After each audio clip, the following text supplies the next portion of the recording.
الحمدللہ وحدہ لا شریک لہ والصلاة والسلام علی من لا نبی بعدہ۔ امید کرتا ہوں ناظرین کرام آپ سب خیریت سے ہوں گے۔ بھائی محمد صابر شیخ مدینہ کالونی مظفر نگر سے مسئلہ معلوم کرتے ہیں کہ کن کن چیزوں سے غسل کرنا واجب ہو جاتا ہے، یعنی موجبات غسل کیا کیا ہیں، وہ چیزیں جو غسل کو واجب کرنے والی ہے کیا کیا وہ چیزیں ہیں۔ ماشاءاللہ بہت اچھا سوال ہے۔ دیکھیے صرف 3 چیزیں ہیں جن سے غسل واجب ہوتا ہے، ان 3 کے علاوہ کوئی بھی چیز ایسی نہیں ہے جن سے غسل کرنا واجب ہوتا ہے، اور ان کو اچھی طریقے سے سمجھ لینا چاہیے، ذہن میں بٹھا لینا چاہیے۔ پہلی چیز، سوتے ہوئے یا جاگتے ہوئے جوش کے ساتھ منی کا نکلنا۔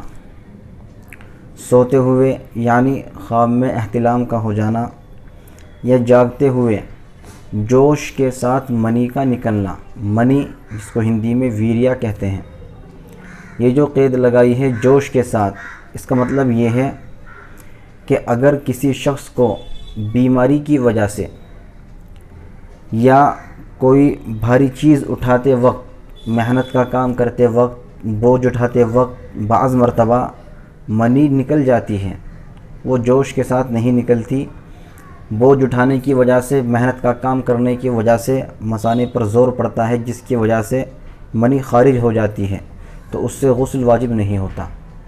اسی طریقے سے بعض لوگوں کو بیماری ہوتی ہے جس کی وجہ سے بغیر جوش کے، بغیر خواہش کے، بغیر شہوت کے منی کے قطرے نکل جاتے ہیں، اس سے بھی غسل واجب نہیں ہوتا، وضو ٹوٹ جاتا ہے۔ تو یہ بات یاد رکھنا ضروری ہے کہ جب منی نکلے تو وہ جوش کے ساتھ نکلے۔ اگر جوش کے ساتھ نکلے گی، سوتے ہوئے نکلے یا جاگتے ہوئے نکلے، تو اس صورت میں غسل کرنا واجب اور ضروری ہو جائے گا۔ پہلی چیز تو یہ ہے۔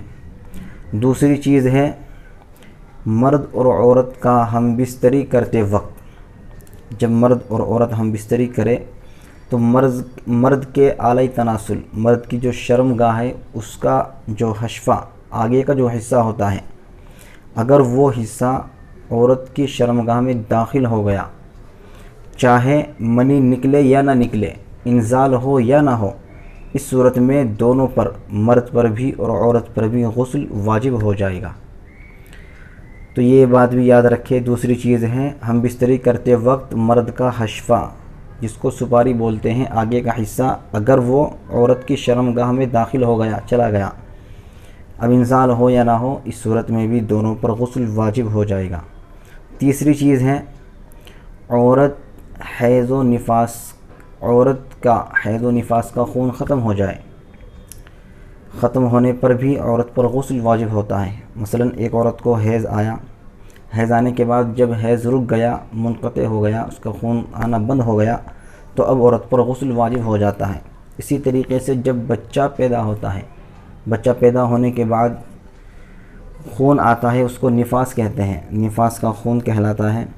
اس کی زیادہ سے زیادہ مدت 40 دن ہے، اور کم سے کم مدت کی کوئی حد نہیں ہے، کبھی بھی کتنے بھی دن آ کر بند ہو سکتا ہے، تو اس کے بند ہونے کے بعد عورت پر غسل واجب ہوتا ہے۔